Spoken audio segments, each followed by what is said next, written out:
I want to talk today about what reparenting means to me. I say that because it is my interpretation. I don't claim to be an expert in reparenting or in, the loving parent kindness. I'm simply speaking from experience as someone who has started to employ these tools and has found great benefit and help from it. A lot of my understanding of reparenting and kind of those loving parent tools comes from the adult children of alcoholics and other dysfunctional families support groups. For people who've grown up in alcoholic households and dysfunctional households, there are certain things that come up in that have a direct impact on our adult lives, and we can see that play out in the ways that we show up in the world, in the areas that we struggle in our internal monologues. I think most specifically the idea of the critical parent as this pervasive voice in the back of our heads that tells us that we're not good enough, that tells us that we haven't done enough, that tells us that we are not worthy of love and respect. And these internal conversations end up coloring our external point of view.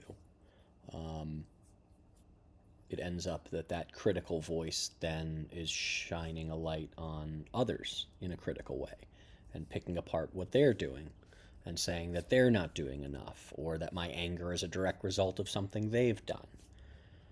And the idea with reparenting is to have an antidote to that.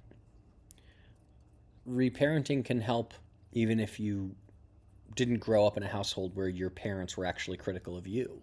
I grew up in a household that felt quite loving. My parents were never abusive to me. They were very supportive of me. But I think that critical eye was still very pervasive in other areas of my life, trained on others. And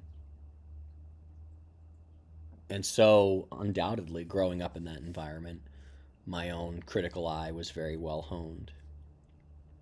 And so, again, reparenting is really kind of meant to provide a contrast to that.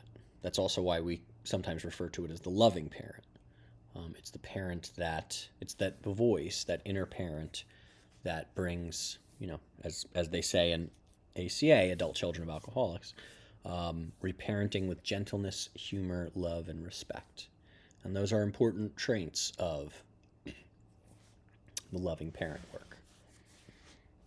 Because perhaps we didn't grow up in these environments where that was readily available, it's vitally important to do this reparenting work in a way that reminds us to find the joy in our daily lives, that reminds us to focus on moments where we're proud, where we did something well, that reminds us to have gratitude. All of these building blocks reinforce the loving parent, reinforce the inner voice that says, I am enough. I am loved. I am worthy of love. And so the idea with reparenting, and why we call it reparenting, is to transition the critical parent to a loving parent with the very intentional and frequent input of loving, focal points.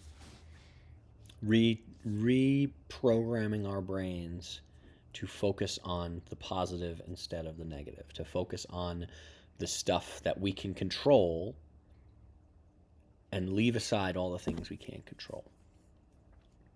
For me, one area where that critical eye is very readily available, one of many areas, is like when I'm sitting in traffic. Talk about an area where that is ripe for letting go. where I have no control over the cars in front of me. I have no control over whatever's causing the traffic jam. And yet I find myself stewing and inconsolable over, how could this be happening to me? And this is a great moment. This has been a great moment for me to bring in the loving parent. These things are not in my control. These things are not things that I even need to give my attention to. I just need to just sit here and be. And the person who was in this accident that's causing this traffic jam is probably having a much, much worse day than I am just having to sit here. And so it's a matter of kind of bringing a moment of pause, bringing a moment to just check in with yourself when you're in the grips of these things, whether it's anger or fear or frustration, whether it's passing judgment on other people, passing judgment on ourselves. It's a moment to say, wait, stop, and let's think differently about this. And that's why in these occasional meditations that we do, we practice building those tools, honing those tools, honing the ability to find gratitude in your daily life, honing the ability to find joy. Again, these things are building blocks. And the more that we bring intention to honing them, the more we will find that they more readily are available and can sometimes come even automatically when we least expect them. And it will take time to get there. You have, depending on your age, 20, 30, 40, 50, 60 years of lived experience in one way. You're not going to reparent yourself overnight. I have been doing my own reparenting work for the better part of 18 months, and I'm still just at the beginning of my journey. As with everything in our lives, any sort of journey of self-improvement, you never reach the end. You just get better and better with each day at improving and at finding yourself in a moment of growth and inflection. So, as always, thank you for showing up. Thank you for doing this for yourself. Be patient. It will take time. I often have to remind myself that there are some days where I'll do it well. There are some days where I'll do it poorly. There's some days where I won't be able to do it at all. And it doesn't matter how long you've been on this journey, you will always have days that surprise you, one way or the other. So keep coming back.